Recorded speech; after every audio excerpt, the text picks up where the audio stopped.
asalaamaaleykum mbokk yi di leen nuyu ku nekk turam ak santam leen dalal ci studio i rajo ITV di ñaan la Sénégal yëpp fépp foo nekk ci àdduna yàlla may la jàmm ak salaam def jàmm ci àdduna ji tey nag dañuy waxtaanee suñu biir suñu mbir maanaam journalistes yi ñoo fi tax waxu ñeneen ñi waaye tey foo ñu wax suñu biir lu fa xew lan lañ ci war a def yenn réforme la ñu war a indi ban presse la ñu soxla fii ci Sénégal ndaxte depuis 2012 ñu ngi wax mbirum code de la presse jaar na fu nekk.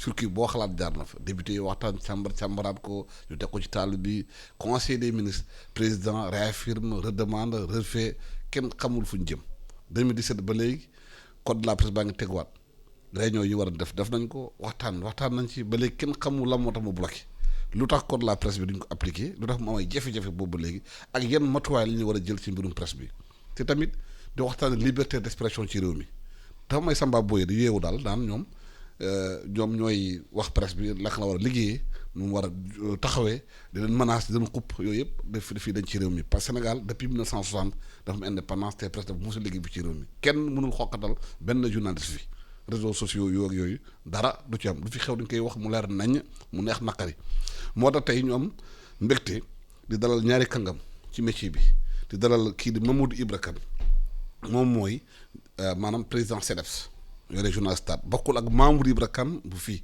moom Mamadou Ibra Kane la tudd moom mooy yore président CDEPS mooy patron de presse yi ak keneen fi xamante ne école bu ñu tàggatee journaliste yi fii ci réew mi bu ñu wax CESTI c'est l'une des meilleures écoles en Afrique de l'Ouest journaliste bu fi nekk ci sous région bi tekki lu bari ci métier bi CESTI nga jaare ndaxte foofu formation bi dafa am solo dañuy jàngal li ñuy jàngal mi xamante ne loolu mooy liggéey bi nga xamante ne ñëpp buñ ko def di mucc ayib ñu ngi leen nuyu di leen dalal Mamadou Ibra Kane lu tax ba léegi code de la presse bi mu ñu fexe ba mu tegu si yoon li ko waral. waaw maa ngi lay nuyu d'abord di nuyu suma naataango docteur Mamadou Ndiaye problème mu presse dafa am évolution bu négative. depuis 2012 xam nga àddina bi yëpp doon na wax kontaanteem ci rôlu presse sénégalaise ci alternance politique. Alternance politique bu 2000 alternance politique bu 2012 mais force est de constater que depuis alternance politique bu 2012 presse bi dafa dellu ginnaaw. Presse bi dafa dellu ginnaaw d'abord du point de vue de la liberté de presse. La liberté d'expression. yaa ngi ko doon wax léegi ne ñu jéem a xoqatal ay journalistes mais c'est que léegi nit ñi yematuñu sax ci xoqatal les journalistes dafa am ay agressions contre les journalistes dafa am ay menaces sérieuses contre les journalistes dafa am ay saccage de maisons de presse. mais lu si gën a doy waar aussi c'est que autorité bi nga xam ne moom moo fi nekkal état bi ci département de Dakar muy préfet bi dafa ordonner devant les caméras ñu charger les journalistes. Événement yi lors de la levée de l'immunité parlementaire du député Ousmane Sonko dañu interdire aux journalistes l'accès à l'Assemblée nationale pour la couverture d'une session plénière. Vraiment loolu jéggi na dayoo donc loolu comme ni nga waxee aussi ay xoxatal yi nga xam ne de manière permanente jamono agressé nañ fii équipe 7TV agressé nañ fii station RFM bu Mbacké dégg nga jamono yi ñu génn rek aussi mu am ay attaques contre le Soleil ak yooyu et cetera. contre Écho. waaw contre les Échos le journal Les Échos donc vraiment te lii doy waar ci mbir mi mooy dafay am plainte day am des faits réels avérés mu am plainte te foofu la ñu ci mujjee. journalistes yi dañ ciy wax tuuti rek te amul benn suite xam nga dans un état de droit bépp citoyen bu nga xam ne dañ ko lor dafa am droit porter plainte. Justice bi d'abord la police. La gendarmerie les forces de sécurité ñu def enquête.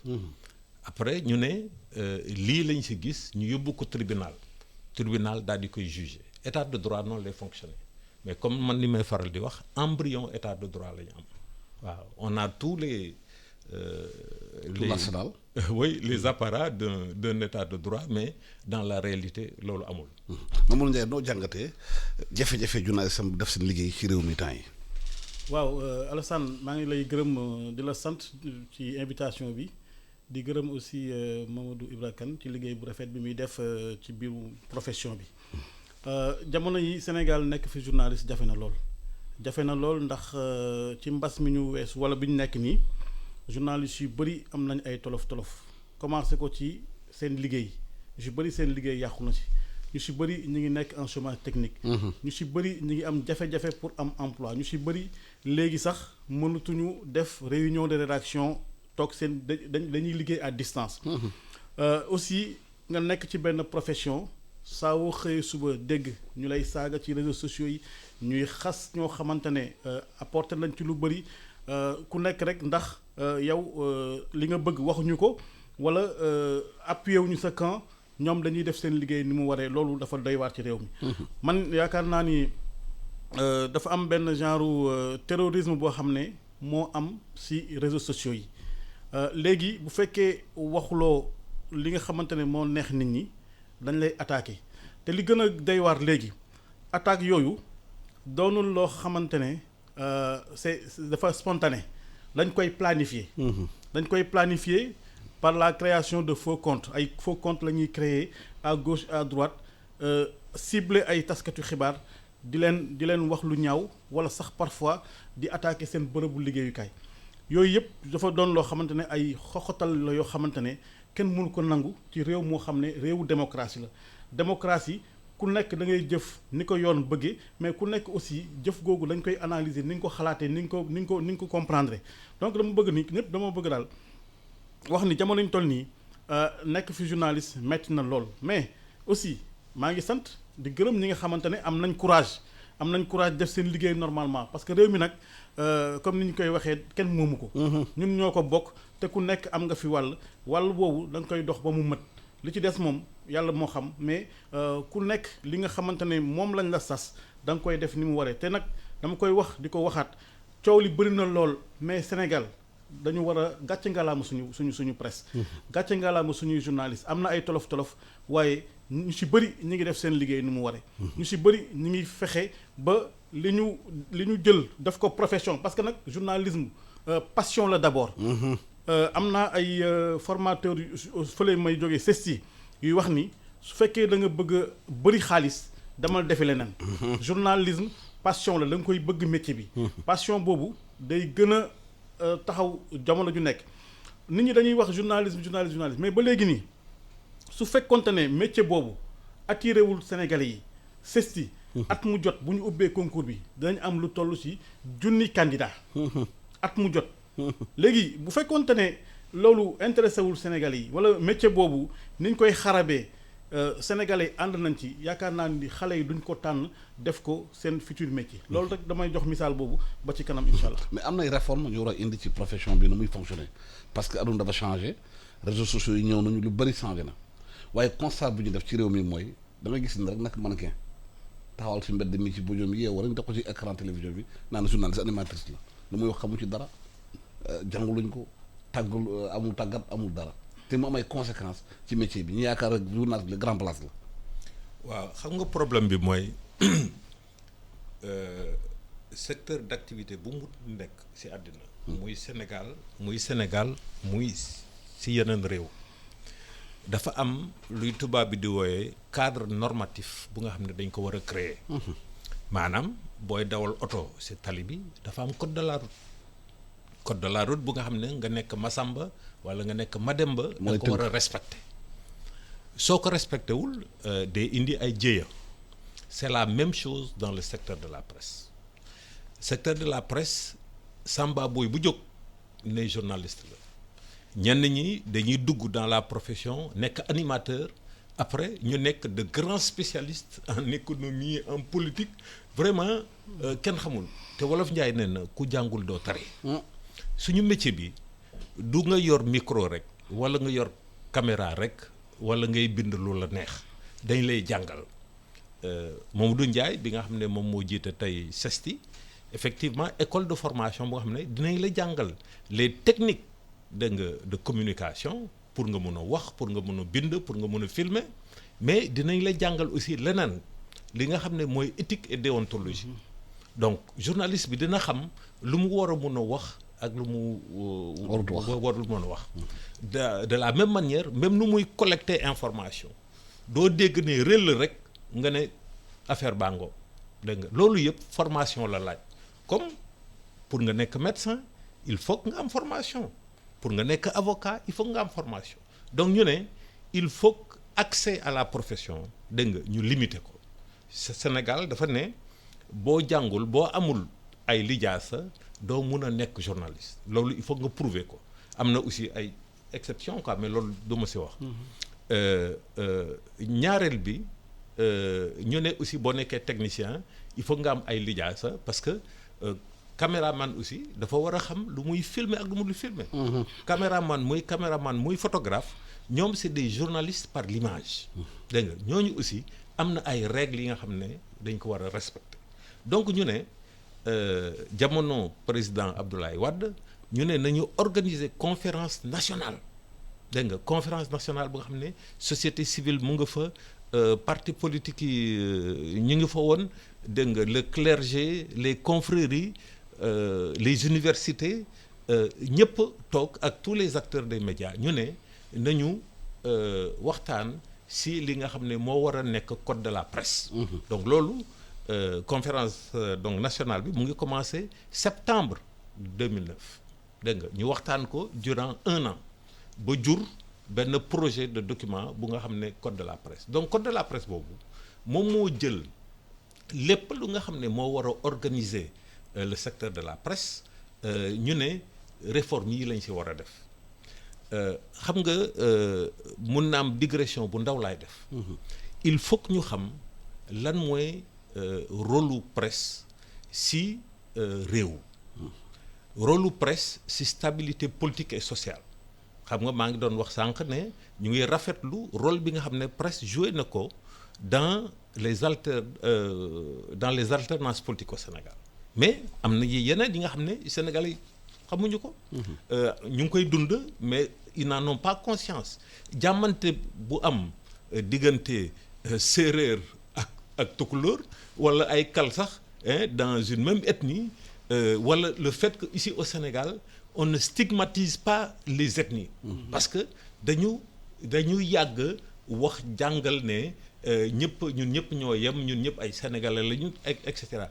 donc yooyu ay valeurs culturelles yi nga xam ne dañ koy jox suñu doom yi dañ koy jox suñu citoyen yooyu c'est extrêmement important ñu ngi ci mbas mi te mbas mi président de la République sax moo ko wax ne rôle presse bi c'est essentiel dégg nga sans la presse il n'y a pas de guerre contre le coronavirus donc te boole ci jamono yi ñu passé aussi ay Ebola fii ay choléra fii ba nga xam ne fàtte nañ ko parce que dañ ko vulgariser ba nga xam ne te loolu grâce à la presse conseil des ministres bu amee ñu war a jël ay mesures économiques ay mesures juridiques et cetera mais taskatu xibaar yi presse yi ñoom ñoo koy vulgariser donc suñu presse ci société presse dans le développement économique et social dégg nga dans la stabilité politique la stabilité sociale presse daf ci am wàll donc secteur boobu il faut que ñu préserver ko man li may faral di wax ne nguuru Abdou Diouf a permis l'alternance politique en 2000 opposant maître Abdoulaye Wade ñëw daan Abdou Diouf bi nga xam ne moo nekkoon le président de la République ñu dem 2012 Macky Sall opposant te marginalisé dans le cadre du parti au pouvoir dégg nga teewul presse def écho dégg nga de ses positions ba sénégalais yi fal ko ba mu daaneel maître Abdoulaye Wade dañuy ñaan nag ñun mu mun a amaat les conditions d'une haute alternance politique loolu nag la ñu am tiitange jamono yii lu tax oui mais mooy li may wax les violations par rapport à la liberté de presse ñu ne dëkk bi yëpp toog nañu xalaat nañu def nañu benn projet code de la presse mais donc assemblée daal di koy voté en juin 2017 tey ñu ngi avril 2021 te ba léegi mais mënuñu fexe ci nguuru président Macky Sall ñu adopté les textes d'application.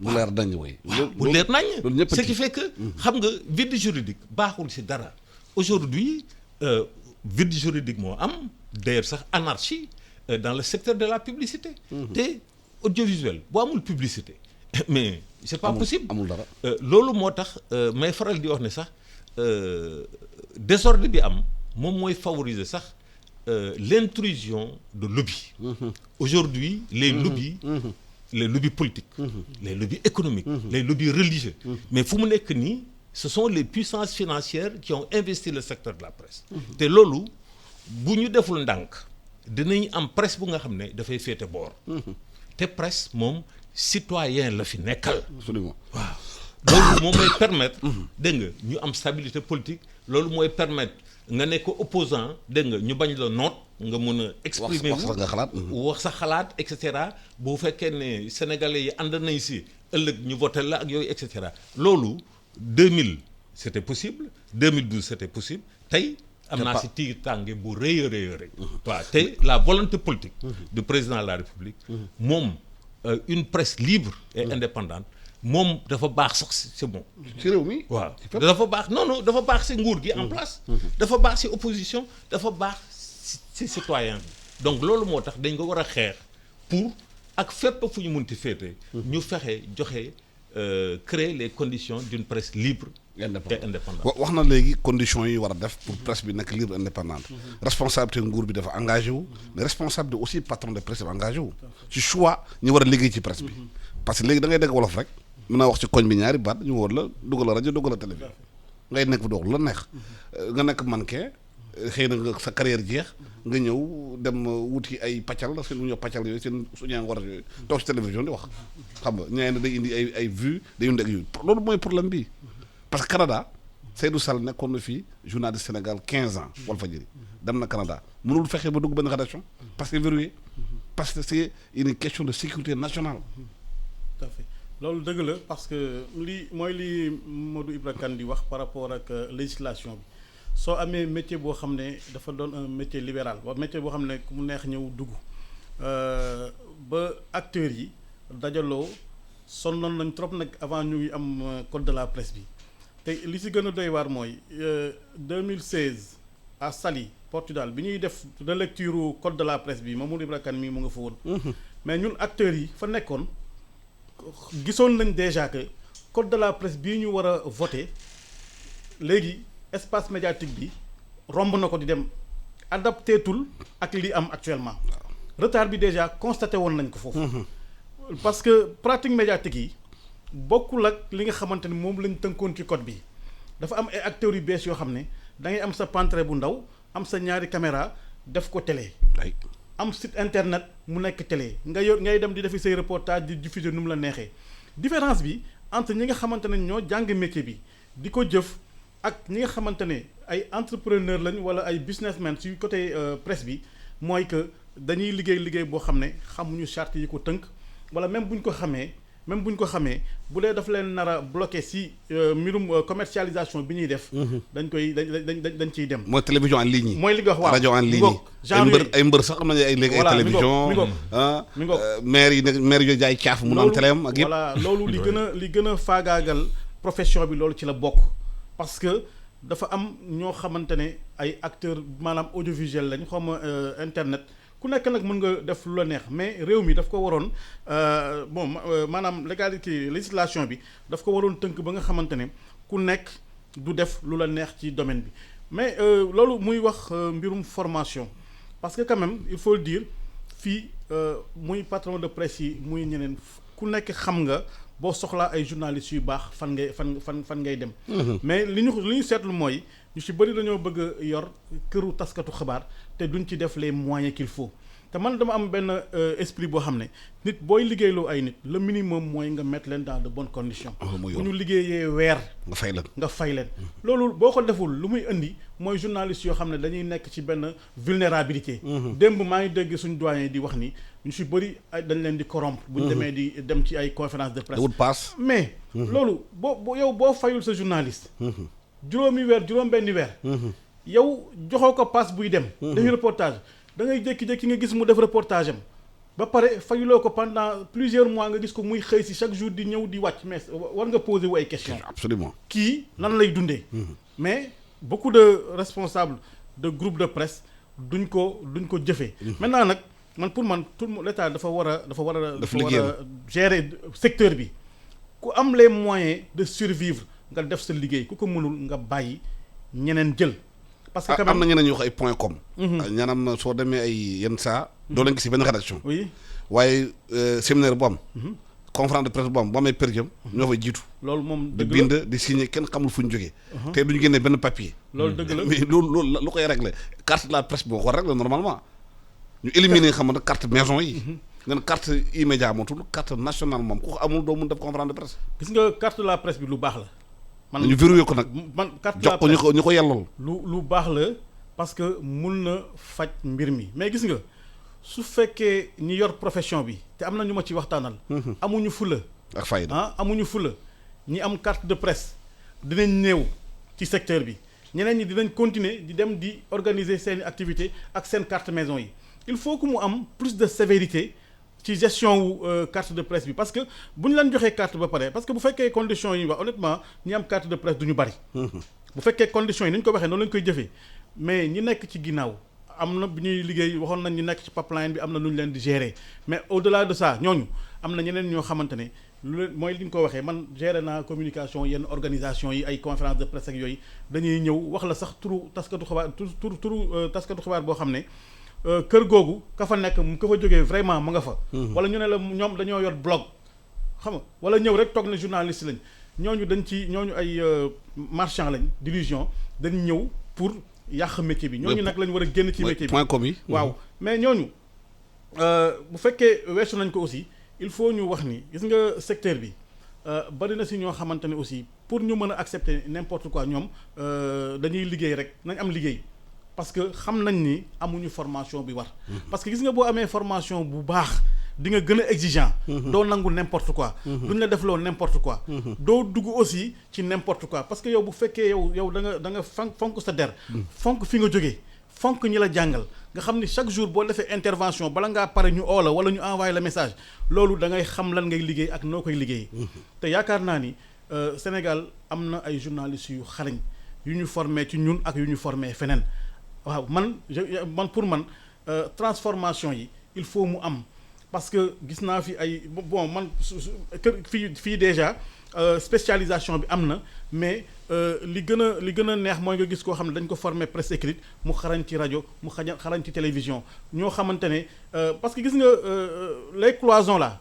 ndax multimédia. waaw cloison yi mi ngi tëb ndànk-ndànk.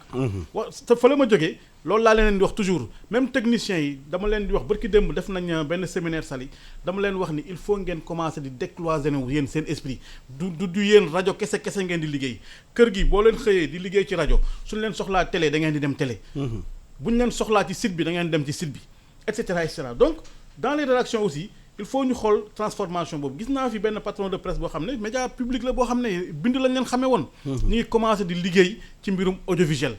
ñu ngi gëstu xool nan lañ mën a liggéey ak CESTI pour recruter ñoo xam ne audiovisuel la ñuy def. donc yooyu yëpp pour wan ni transformation bi mënul ñàkk.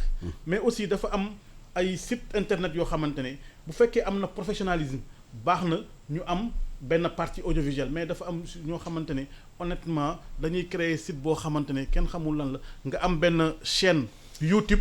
commencé di diffuser lu la neex am na fi yoo xamante ne jamono yële passé gis nañ ay interview yoo xam ne ñu ciy wax yu ñaaw yoo xam ne képp kuy journaliste wala képp ku ciy liggéey ci secteur bi rek am nga lu la metti man je crois que comme ni ko doyen waxee état bi moo war a dimbali ñu nekk ci secteur bi gis nga ñu da ngay former sa produit yu baax après le temps ñuy dugg ak ñuy génn sax day am lu ñuy tuddee désenchantement. dootuñu sax amati fierté liggéey ci métier parce que wax ji ñaaw na tellement jëf ji ñaaw na tellement que ñoom du ñu am dañuy xalaat sax continuer pour dem defi ay communication après pour dem defi leneen loolu war nañ ci bàyyi xel.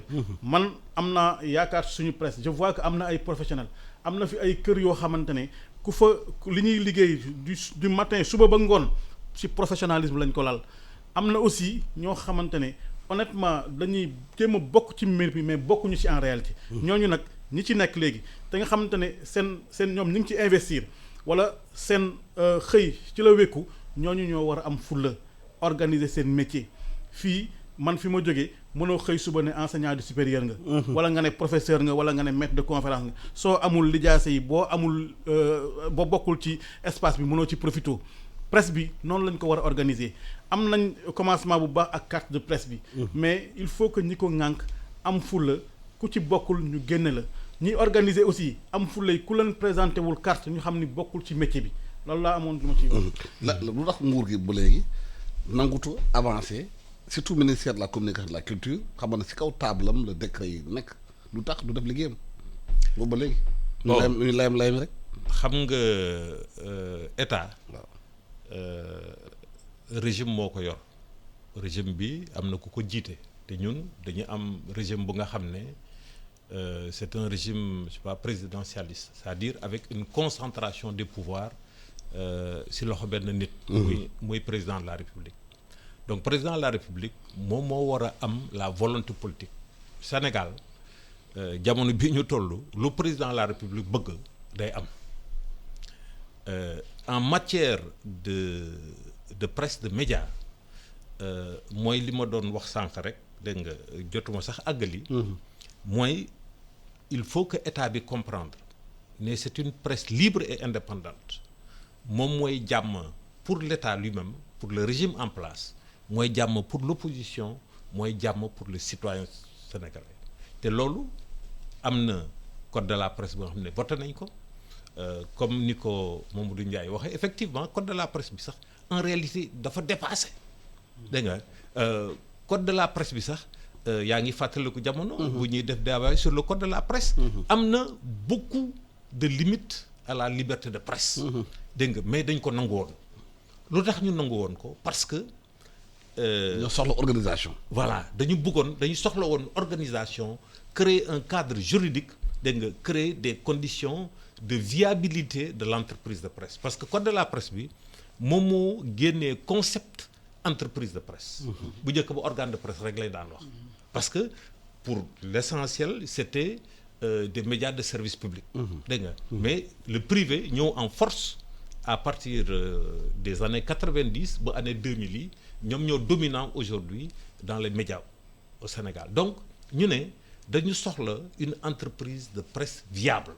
Économiquement donc ñu tëral ay conditions yu bari ñu ne il faut que ñu jël ay lois il faut que ñu jël ay décrets il faut que ñu jël ay arrêtés yu nga xam ne ñoom ñooy créer environnement boobu parce que ñun média soxlawuñu nguur wala lobby wala nit dañuy jox xaalis.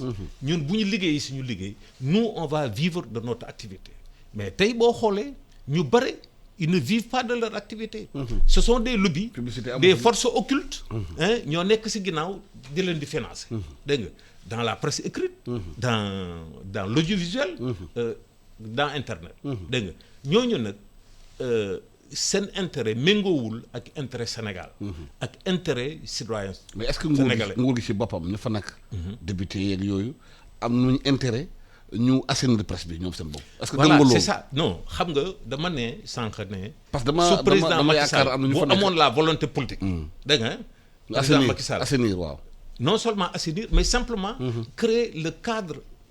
juridique le cadre normatif mooy li ba doon wax sànq dans la vie fépp moo am code de la route dégg nga ñun nag amuñu code de la route en matière de presse.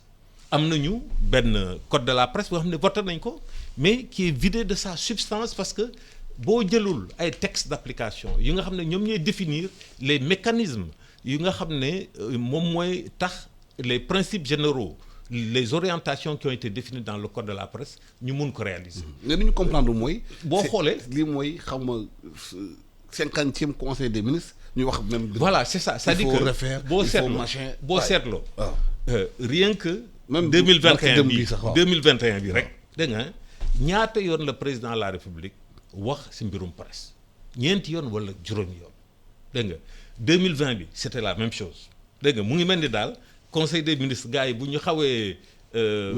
wéet tuuti dégg nga ñu ne attendez on va parler. de la presse mais Wolof Njaay nee na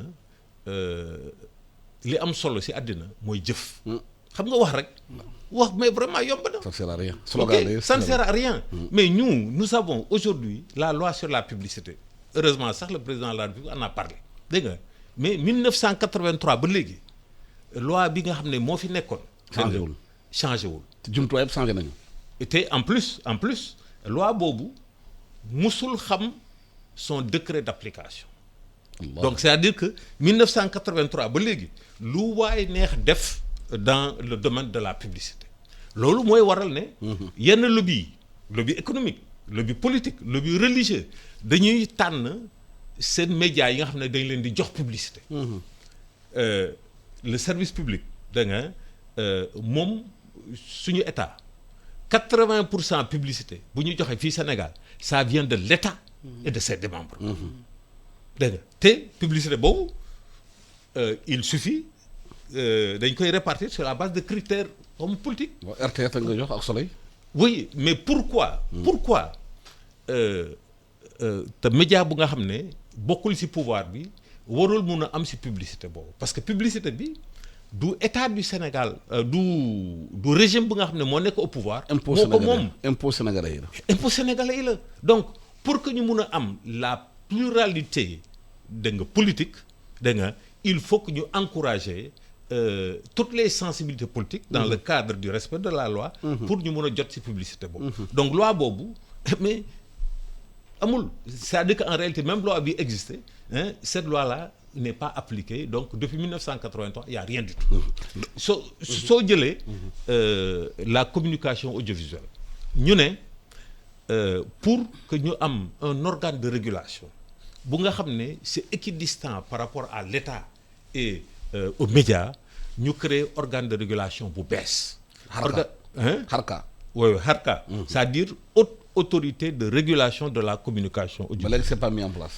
c'est pas mis en place organe de régulation bi fi nekk tey muy adopter quasiment des positions politiques mais am sañ-sañ couper mais ça c'est un crime contre la liberté de presse am sañ-sañ couper signalu télévision. au motif fallacieux comme quoi dañu voter à l'insurrection et cetera xam nga jot nañ ci waxtaan sax man ak yow. am na ay insuffisances ay fautes professionnelles yi nga xam ne ñun médias yi ñu ngi koy def actuellement mais essentiel bi mooy il faut que ñu bàyyi la liberté d'expression et ku nga xam ne nag da nga jalgati yoon ñu daal di réprimer léegi nag situation bi de non-droit bi am dans les médias sénégalais loolu mooy favoriser yenn situation yenn comportement yi aujourd'hui il y a des entreprises de presse yi nga xam ne ce ne sont pas des entreprises de presse dégg nga c'est des maîtres chanteurs qui s'organisent en entreprise dégg nga comment ngay mën a yónni journaliste dégg nga doo ko fay paas doo ko jox paas dégg nga frais de reportage amul dara dégg nga ne ko rek demal rek dégg nga chaque jour mais loolu di génn oui c'est-à-dire que la corruption aujourd'hui ici au Sénégal est institutionnalisée da ngay gis ministères yi sax bu ñuy organiser ay manifestations mais dañuy am budget per diem xam nga on dit pudiquement de per diem mais c'est une corruption c'est une corruption je suis une ONG dama bëgg suma séminaire bi mu am écho dans la presse mais na am xaalis bu doy rek alors que loolu nag du loolu lay médias di jëriñ donc yooyu ces pourritures là moom mooy tax situation bi di dégrader te bu ñu deful ndànk li xew Côte d'Ivoire mun na xew fii dégg nga lu xew yàlla nañ si yàlla musal kay dégg nga donc ñun am nañu chance dégg nga am benn presse boo xam ne elle est républicaine ba léegi malgré la corruption malgré le manque de professionnalisme et cetera cette presse-là elle est encore républicaine mais pour combien de temps nag. waaw liberté nag dafa ànd ak responsabilité. su ko defee mooy médias yi seen bopp am responsabilité xam. lu information. problème bi mooy acteurs yi nekk aussi ci presse bi. parce que patron de presse ñenn ñi tamit dañuy favoriser loolu. da nga ñëw nga ne ko man loo ma fay baax na. mu jël la dugal la. waa ji toog ci télévision bi bu ci génne ñaari ñetti yoon surtout benn simis bu rafet rek. commencé doog lu ko neex. orienté débat yi du muy wax kenn xamul la may wax. tegu ko fenn. loolu aussi problème la. loolu bu rëy loolu problème bu rëy la parce que chaîne bi yëpp boo commencé ci comme wax na ko léegi am na patron de presse yoo xam ne liggéeyuñu pour presse bi en fait liggéeyuñu pour profession bi ñoom seen bakken ak seen enrichissement personnel ay dóorkat moo leen dugal parce que aussi média moyen de pression la. comme li mu waxee léegi dafa am ay pouvoir yoo xamante ne. muy pouvoir économique pouvoir politique même pouvoir religieux parfois. bëgguñu ñuy sulli seen i mbóot. maanaam donc da ngay am ay këru taskatu xibaar yoo xam ne entre guillemets da ngay jëflanteeg ñoom teraanga. ba nga xamante ne yow bu ñu amee lu ñu war a wax si yow même bu ko journaliste yi bëggee même bu ko rédaction bëggee patron bi mooy taxaw xar tànku tubéyam ne du fi amee. parce que kii sama waay la man dund nañ loolu. ba tey donc loolu buñ ko weesoo nga jël aussi journaliste yi.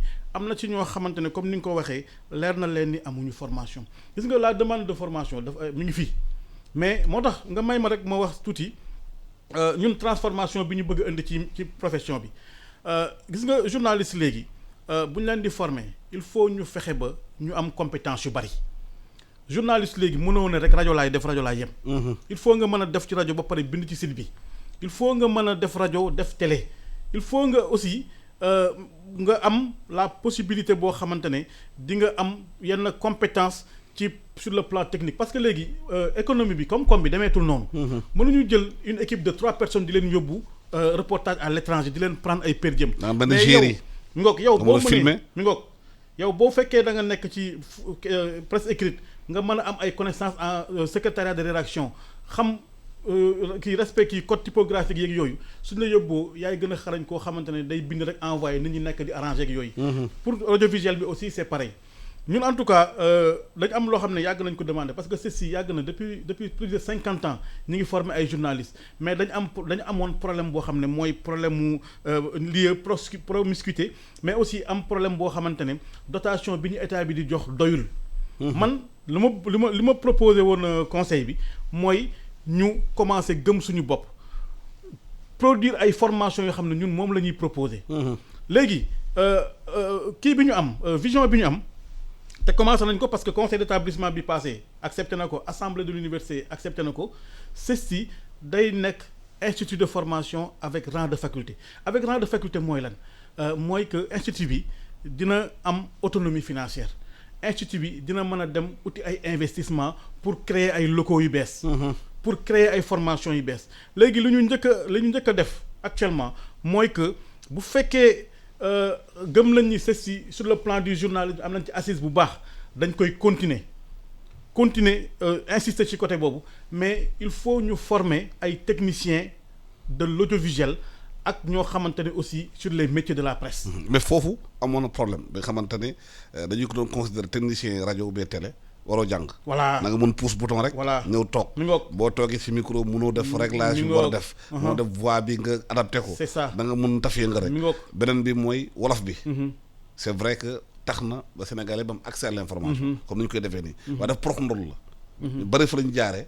amuñ benn qualification. tout à fait léegi nag qualification ñun lañ bëgg a jox acteurs de la presse bi yëpp dañ bëgg si nekk benn pôle boo xam ne ni muy former ay journalistes yu xarañ noonu lay former ay techniciens yu xarañ. ñu nekk di coexister dans les entreprises de presse di cohabiter dans les entreprises de presse parce que loolu mun na nekk parce que am nañ demande bi gis nga bu ñuy organiser loolu aussi état bi nañ ko ci gërëm parce que chaque année dañuy am dotation pour organiser formation dans le cadre du fonds d'appui à la presse suñu doyen Mamadou Ibra Kane président day assister souvent suñu rencontres yi. gis nañ ni toujours la demande est forte et l'offre bëriwul léegi lu ñu bëgg mooy. ñu produire ay formation yoo xam ne technicien yi dina mën a am diplôme de licence am ci assistant réalisation preneur de son cadreur et cetera te loolu aussi bu ñu leen koy jox duñu yem ci loolu yëpp dañ leen di joxaat yeneen compétence bu ñu fa jógee aussi ñu mën a former ay communicants yoo xam ne dinañ mën a servir les entreprises ak les yenn établissement yi xam nga parce que ñun dañoo gëm ni journalisme ak communication du benn. ñun au CESTI on fait la différence. bokkut bu ñu la former pour communication mun nga travailler pour embellir image mais journaliste na day lijjanti day jël information liggéey ko joxe ko ci anam bi mu gënee.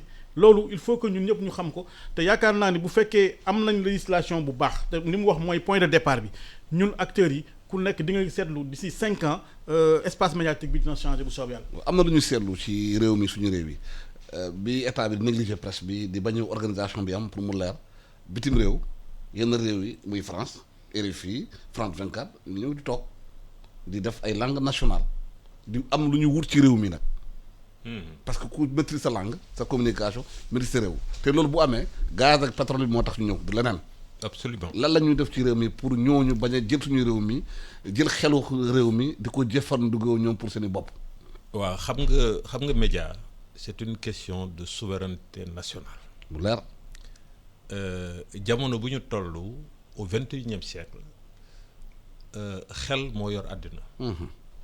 te ki defar xelu nit ki nga dominer ko dégg nga yow yaa koy dicter lu mu war a def. te tubaab bi ci loolu la ñu nekk. tubaab yi loolu la ñu nekkoon ñun yi nga xam ne par exemple ñu ngi juddoo avant indépendance on faisait de nous de petits français ba léegi da ngay gis ay sénégalais yi nga xam ne ils sont plus français dégg nga. mooy coxo yi. que sénégalais. dégg nga te day leen inculquer ay valeurs si fépp nag. à la radio à la télévision dans la presse écrite dégg nga à l'école dégg nga loolu ñun fu mu nekk nii dañ ko war a dindi xam nga puissance occidentale yi ñoom bu ñuy jëf ñoom du ñu xool tey ñoom génération biy ñëw. prospective. dañuy am prospective dégg nga ñun nag dañuy tëñëx on gère le quotidien gérer le quotidien baaxul ci kenn. même ci borom kër. ku nga xam ne programmé wuloo la formation l'éducation de tes enfants tey dégg nga ce n'est pas dans 20 ans nga bëgg a yeewu boobu il sera trop tard. donc aujourd'hui nous sommes envahis par les médias étrangers nous sommes envahis tant du point de vue contenu hein, du point de vue au niveau de l'audiovisuel. Publicité. Oui, mais la publicité, nous, on ne mange pas notre propre publicité. Ce sont des médias étrangers. Ñoom ñooy ñëw di rafler tout notre marché publicitaire. Ba pare nag ay xabaar ak yooyu yëpp. oui ñu def ko dans le cadre de nos organisations sous-régionales hein bu ñu am marché dañuy am marché. UEMOA dégg nga CEDEAO dégg nga. mais loolu bu amee continental est-ce que dañ njiitu Afrique yi ñoo ko nangu parce que. constat oui non c'est que njiitu Afrique benn man loolu non njiitu Afrique yi. moi je ne crois pas. ma jël benn exemple rek. oui Mohamed Bazoum ñu ngi koy fal barki démb pour Niger. première interview France 24. Blé Goudé dañ ko génne kaso démb. première interview France 24. ana rajo yi Côte d'Ivoire ana média africain yi. oui non c'est-à-dire que xam nga yooyu. loolu day accentuer. non xëy na ci conscience nit ñi. effectivement que lu jëm bitim réew moo baax. effectivement te ñoom ñoo koy comporté. oui te sax gis nga am na ay waxtaan yi nga xam ne ñu ngi koy am ci temps yi muy la convention pour les télévisions privées la convention pour les distributeurs de télévision dégg nga mais foofu xeex bu ngand la pour que intérêt du capital national intérêt des télévisions et radios nationales puisse être préservé parce que tey ñun mënuñu xeex ak canal. mais ñoom ñu ngi bëgg a dugg TNT bi. oui mais c'est ça c'est-à-dire que yooyu yëpp. France 24 dugg na TNT Congo. RDC oui exactement. oui c'est-à-dire que xam nga yooyu yëpp. ay signal la alerte la. waaye xam nga yooyu ce sont des questions un peu techniques. mun na am suñu téléspectateurs ñoom duñ ko comprendre. d'accord mais dafa am une politique de domination. de nos médias. absolument dégg nga dinañ dem ba comme ni nga ko waxee sànq suñu langue yëpp ñoom ils ont compris que la majorité des Sénégalais nous avons un pays qui a 50% d'analphabètes ok suñu élite rek mooy làkk tubaab dégg nga mais le Sénégalais lambda mais wolof lay làkk wala soose lay làkk wala pulaar lay làkk. ñoom ñu ngi ci foofu. ñun lan la ñu def heureusement à partir des années 90 avec les stations FM il y a eu une démocratisation de l'information ok mais. la rajo communautaire. oui les radios communautaires également. waaye bu ñu amul moyen bu ñu dem état bi joxul moyen pour ñooñu mun. oui non c'est-à-dire que. su mën a génn. mu ngi mel ni ñun dañuy xeex contre suñu propre état. dégg nga suñu propre état mooy créer conditions yi nga xam ne dañu nar a noot. dégg nga te loolu man nee naa la gëmuma état gëmuma homme politique man li ma gëm mooy citoyen. dégg nga ñun ñi nga xam ne nous sommes dans un domaine où on doit faire de la vulgarisation gis nga la plus grande révolution qu'on puisse faire ici au Sénégal c'est la révolution de la connaissance. La révolution du savoir. Je ne parle pas que nga wax politique de. non le fait que xam-xam rek dégg nga je donne souvent le cas du Maroc mais le paysan marocain il n'est pas plus évolué que le paysan sénégalais mais comme ñun jamono bu ñu amee ONCAD dégg nga boo nga xam ne dañuy fexe ñu encadrer paysan bi ne ko lii nga war a def lii nga war a def le Maroc qui importait tout ce qu'il mangeait dans les années 70 mu koy defar léegi. aujourd'hui dafa am surproduction ba Union européenne ne ko taxawal fii loolaa tax Maroc daal di tourner wu vers l'Afrique subsaharienne. indi mandarine fii. waaw seen mandarine ñoo fees fi de. ñoo fi ban mandarine mais tomate sax. orange ak tomate di jógee kii tomate. tomate loolu mooy un pays bu nga xam ne. loolu mooy dañuy nelaw ñu ngi am ay ressources hydro-agricoles incroyables. dégg nga yow mi dëkk Fouta. c'est un scandale. Il y a l'exil de toute notre jeunesse. mais suñu jeunesse yëpp. ñu ngi Dakar jógee na Fouta. taxawal fi donc loolu mooy wane ne que mun nañu développer citoyen sénégalais xam nga sànq doon nañu wax ne avec la lutte contre mbas mi dégg nga Sénégalais on leur a appris le danger de la maladie ak ni ñu war a mën a fexe nangam. C'est la même chose dans le domaine économique dans le domaine technique dans le domaine agricole dégg nga ñu vulgariser connaissance parce que mën nga bañ a dem école dégg nga am connaissance nga am un savoir-faire.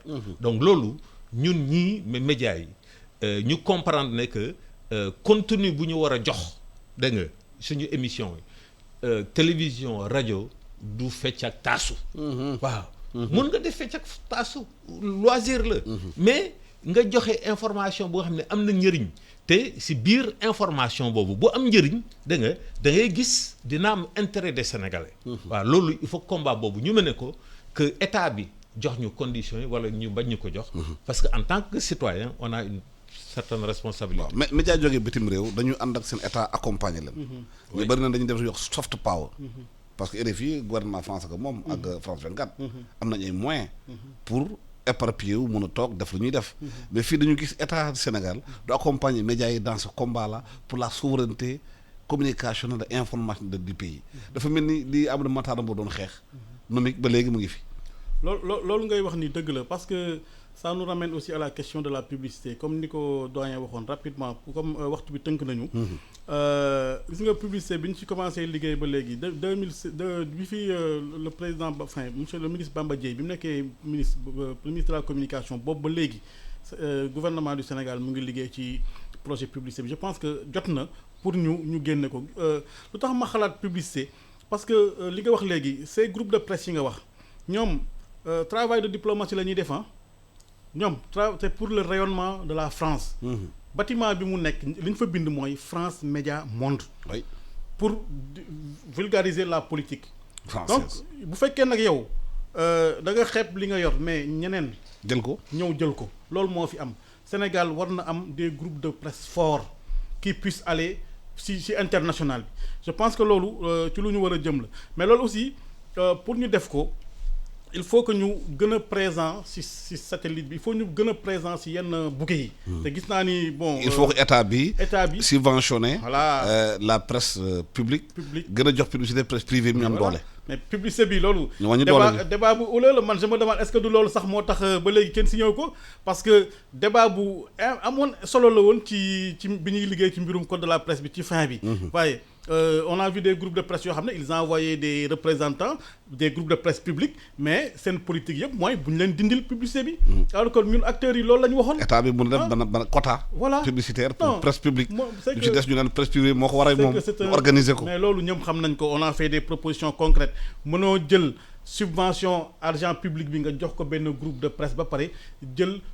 tous les démembrements de l'État seen publicité foofu lay dem te dañ ko def de sorte que boo deful ndànk en réalité ñeneen acteurs yi duñu am dara comme li ngeen wax yëpp ci publicité bi dëgg la man pour finir lu ma bëgg a wax ci mbirum presse bi par rapport ak niñ ko joxee pour man dañ ko war a jox gën a jox gëdd ci réew mi parce que journalisme métier bu noble la yow nga toog sa salon ñu nit dem dang-dangi ut xibaar ñëw di la ko jox di la wax lan moo xew ci réew mi parce que gis nga ñun communicants yi dañuy wax ni information bu baax boo ko amee day tax nga gën a mën a décider te loolu ñi la koy defal yow daanaka joxe woo dara l'information est presque gratuite au Sénégal ñooñu da nga leen war a protéger da nga leen war a sargal da nga leen war a mettre dans de bonnes conditions muy état parce que état moo ñu comme ni mu ko waxee léegi état moo ñu gën a soxla une presse indépendante et libre parce que sinon gis nga les fondamentaux de la nation mën na éclater. la démocratie te loolu yàlla nañu si yàlla musal.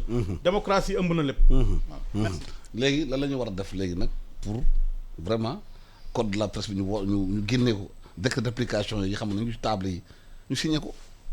jàpp na ñooy mais xam nga mbir mi c'est un appel qu'il faut lancer au chef de l'État. waaw lance la. waaw appel bi mooy. Nous avons besoin d'une presse libre et indépendante une presse qui nous permet de comprendre suñu environnement ñun suñu bopp. la ko ci wolof. ñu mun a xam lu xew suñu réew dégg nga bañ njëriñ la ñu mun a amal ñu mun a xam lu xew ci àddina bi dégg nga ban njëriñ la ñu amal ñun naka la ñuy xoolee àddina bi et non pas que ñun ñuy xoolee àddina ak bëtu ñeneen. des fois sax am na ay xew-xew yi nga xam ne day xew fii Sénégal dégg nga si bëtu tubaab bi. nga koy xamee. lañ koy xamee. yoon wala si baatu tubaab bi lañ koy xamee loolu comme ni ko docteur Ndiaye waxee léegi dégg nga dañu war a fexe ñu am ay champions nationaux y compris dans le domaine des médias. parce que aujourd'hui on peut conquérir le monde te sénégalais tabaar fakal am na expertise. donc loolu conditions yooyu bu ñu ko créé wul dégg nga ñu bañ a jël conditions yi nga xam ne moom la ñuy occidentaux yi di bëgg a imposer dégg nga te ñun amuñu ci sax suñu réflexion propre donc loolu vraiment dafa am solo te loolu volonté politique rek ñaareel bi mooy président Macky Sall am na responsabilité bu rëy a rëy moom dañ ko fal mu am alternance politique grâce à une presse libre et indépendante ñu koy ñaan nag conditions yi nga xam ne moom la fi fekkoon dégg nga mu bañ ko détériorer bu fekkee yokk ko parce que boo xoolee élection yi 2019 amoon na ay manifestations yi nga xam ne da doon incriminer les médias. ñu ne léegi médias yi dañu féete boor. mu amoon manifestation devant la RTS. ñu fay lakk ay journaux dégg nga di wax ne RTS moom nguur gi rek la faral dégg nga événement yi ñu génn sax RTS def blackout total sur les émeutes mais loolu ñun suñu lemp la yow jamono gis nga RTS bu nga xam ne ay journalistes professionnels ñoo fa nekkoon indépendant doon wax dëgg. avec le droit de réserve et tout de grands professionnels ñoo nekk à la RTS mais ñoom ñoo ñu war a informer si lu xew effectivement ci dëkk bi donc tey am nañu tiitange sur la liberté de presse il faut que président Macky Sall fexe nag dégg nga nguuram mu bañ a mujjee le cimetière de la liberté de presse. jeex na foofu la ñu amoon la ñu app mayoon ñëw na maa ngi la gërëm di sant Mamadou Ibra Kane muy président CDEPS di gërëm Mamadou Ndiaye directeur CESTI centre des études et des sciences et techniques de l'information CESTI bi nga xamante ne l'une des meilleures écoles de la sous-région du Sénégal di former ay kàngam yu fay génn di def liggéey bi nga xamante ne mucc ayib la di leen ñaanal jàmm ak salaam di ñaanal ajuma jàmm ak salaam di leen naan vous êtes en train de suivre la iRadio la première radio vision du Sénégal jërë ngeen jëf. Merci.